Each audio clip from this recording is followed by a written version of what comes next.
All right, my friends, welcome back to All Cars Reacts. It is time for a new surprise reaction video, and I am continuing my mini-series on small cars of the late 2000s. Today, the 2007 Nissan Sentra.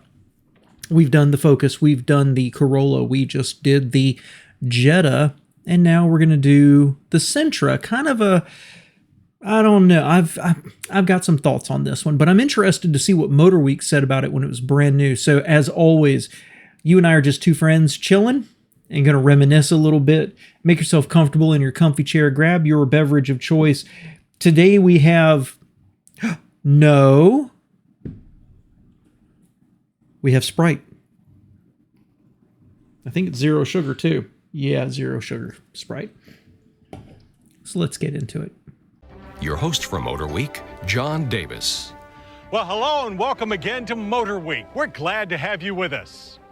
Small cars used to be just that, small and simple. But today's newest compacts offer buyers space and features that rival midsize family sedans. And that's the recipe for the all-new 2007 Nissan Sentra.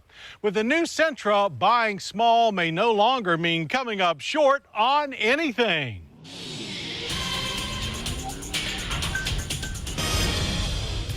With the addition of the Versa subcompact at the bottom of Nissan's car lineup, the long-standing Sentra is no longer low man on the brand's U.S. totem pole.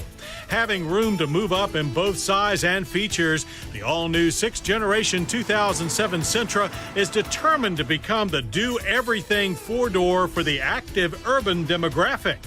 Planted with a more assertive stance, the Sentra's design has become beefier and more orb-like. Design cues from the larger Altima and Maxima can be clearly seen in the front fascia, headlights, and grille. But its angular lines and thickish rear panels appear more Renault-inspired and give the Sentra a newfound, if not totally pleasing, athletic flair, especially when sitting atop 16-inch alloy wheels, optional on the S-level trim but standard on the upgraded SL. Larger in all directions, the Sentra's wheelbase is up by a substantial 5.9 inches to 105.7 inches. We used to call that mid-size. Our first experience in the new Sentra was at the sprawling base. Okay, hold on. Before they go on to that, let's go back here and talk about this styling real quick. First off, I love this color. The Sentra is interesting. I respected the old Sentras, like in the 80s. I thought they were thoroughly competitive, you know, right there with Toyota and Honda.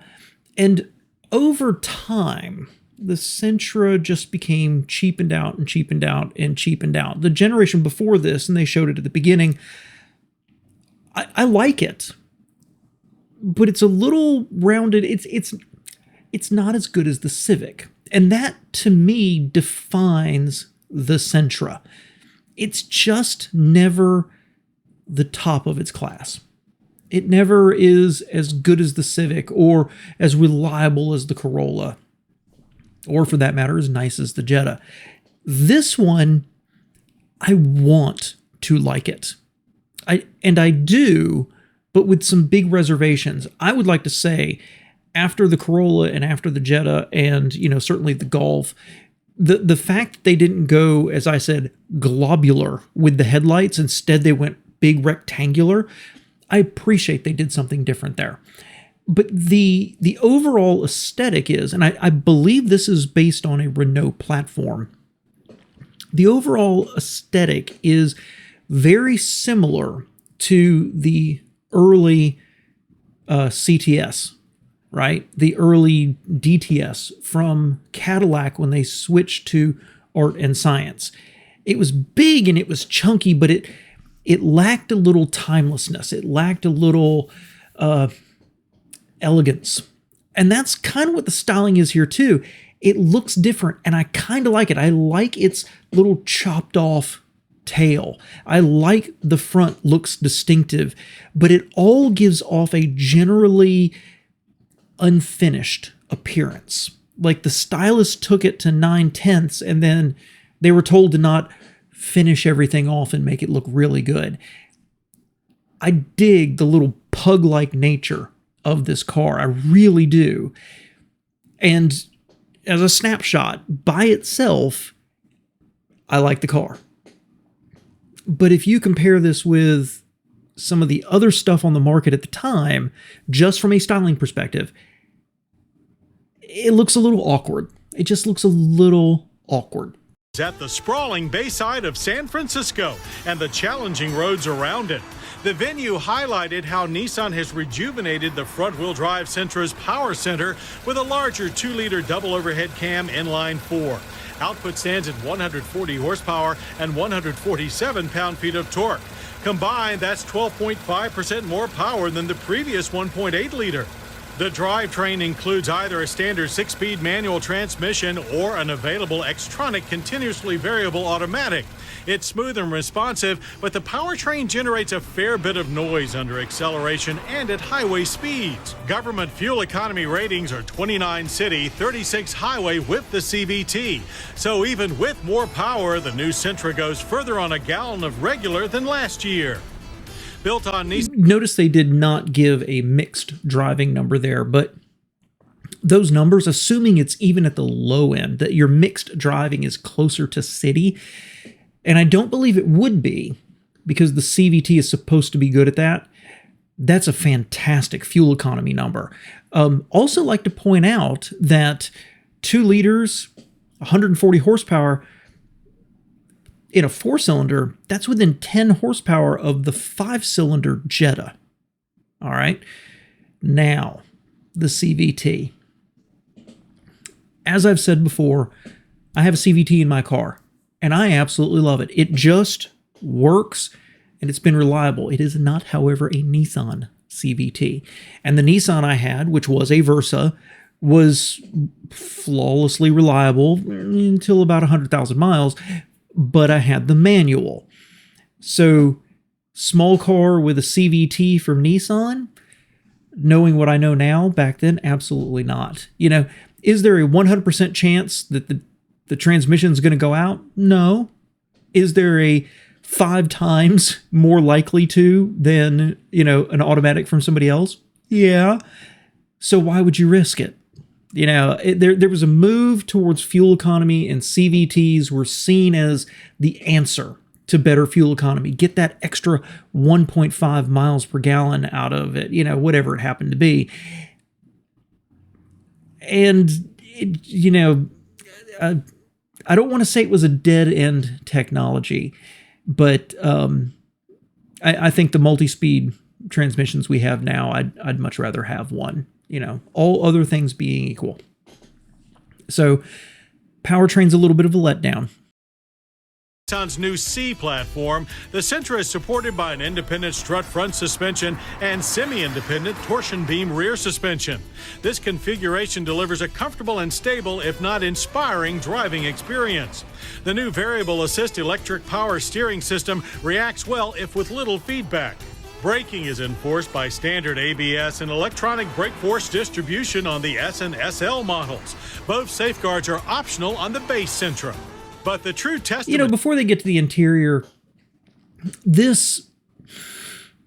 Renault did a lot of good things for Nissan, not the least of which was save them and share platforms with them and refresh their lineup.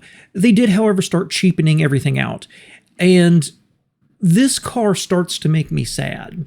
Because if you think about those lower, narrower Sentras that had some feel to them, had some, I don't want to say excitement, but right, they had some passion to them. They had some emotion.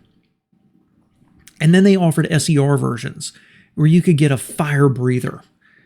And here you've got something that is admittedly looks very tall, one engine and a CVT. And they just said the suspension makes it feel planted, but not exciting, right? That's not an exact quote, but you get the idea. How far Nissan came from any kind of passion in their cars. And they just made it a rental car is what they did. the Sentra's makeover is found within its balloon shell.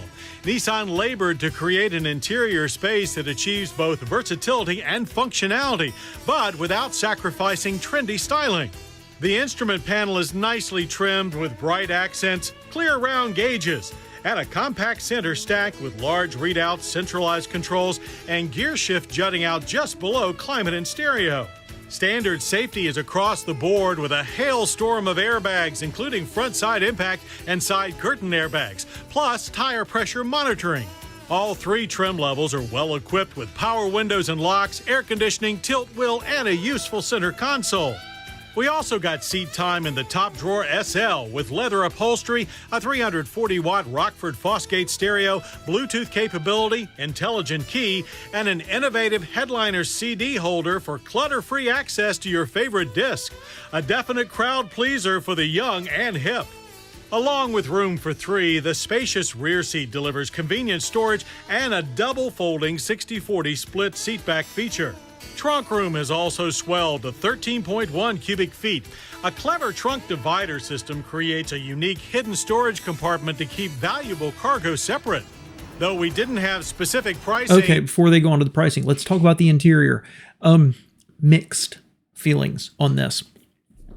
The base interior, kind of had that lighter, brighter, airier look to it, but the bright work they're talking about...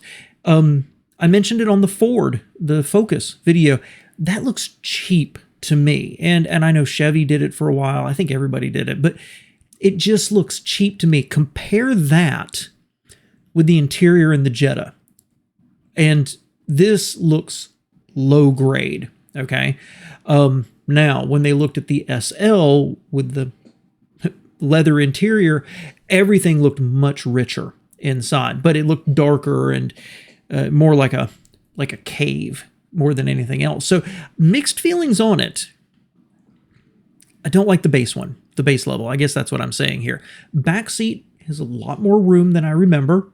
And I love that little pocket up at the top of the back seats. That's smart. I love that. 60/40 split. And I want to say the fact that you fold up the rear cushions and then lay down the seat, love that. That is my preferred way of folding down seats, and you almost never see it anymore.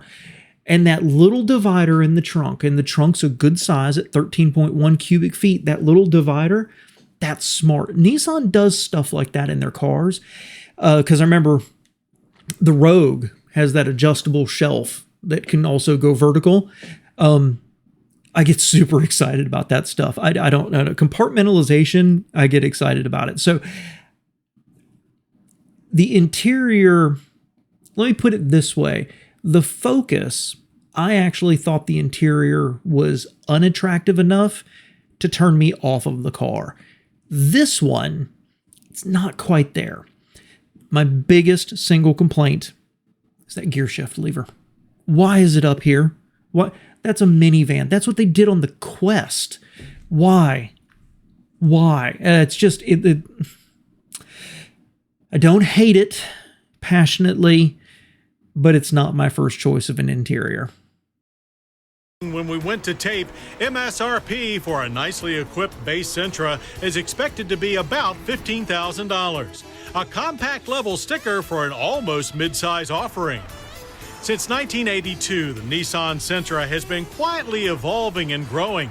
Each generation seems to define its purpose with more detail.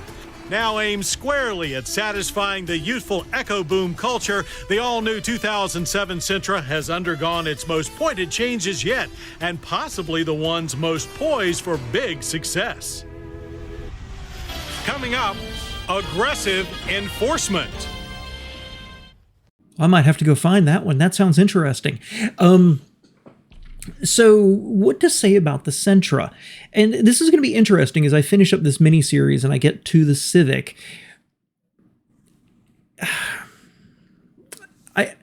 This is one of those cars that I like the exterior styling enough, and it's again, its little chopped off tail. I think it looks pretty cool, and it looks memorable to me. You know, if you think about the Corolla and the Jetta, this looks memorable, but a little awkward. And awkward in the same way that the Dodge Caliber did. okay, at the front. Then the interior, parts of it I really like, but then parts of it, like the gear shifter, I don't really like. Don't really like the CVT portion of it. I do believe if I bought a Sentra of almost any generation, I think I would be perfectly happy with it, just like I was with my Versa. It wasn't exciting. It didn't, it wasn't a race car. It wasn't sporty, but you went out, you sat in it, the ergonomics were wonderful, you started it, and away you went. And you do it every day for 10 years. I think a Sentra could be the same way, assuming the CVT doesn't crap out on you. But every time there's something about this car that I like, there's something about it I don't like. So if I was a Nissan fan and I just bought a Sentra, I think I'd be perfectly happy with it. But if you went out on a Saturday and you were cross-shopping the Jetta, the Corolla, and this,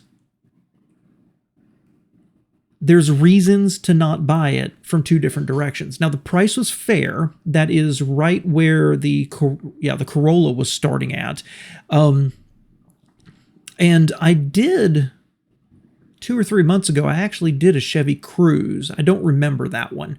I don't remember what I said. It's been too long since I recorded it. But, I think it was about the same price range too, but I don't really trust its reliability. So the Nissan, I think I'd be fine with it, but every time I like something about it and say, I'd rather drive this, I'd rather have this look than the Corollas, something takes it away. And that pretty much defines it. Now, I've always considered myself a fan of the Sentra. The last generation, the current one's pretty cool. The last generation, it was fine, except for that CVT, except when they get a little used, at least the ones I've seen, it is the cheapest dash you've ever seen. It's like plastic that thick, just kind of laid down. We're done with the top of the dash. And it's really, I remember it being really heavily grained. So Nissan has come so far in terms of styling on the one hand, but in terms of reducing the quality of the materials on the inside, I have trouble putting a lot of Nissans much better than Fords or Stellantis right now. And this car kind of, to me, signals that the beginning of the slide. Maybe it started earlier, but really this is where I think things started to go a little wacky for them. I've gone on long enough, guys. I appreciate you spending a few minutes with me reminiscing and my little trip down memory lane and being a little sad about Nissan at the same time. Let me know your thoughts below. But thanks so much.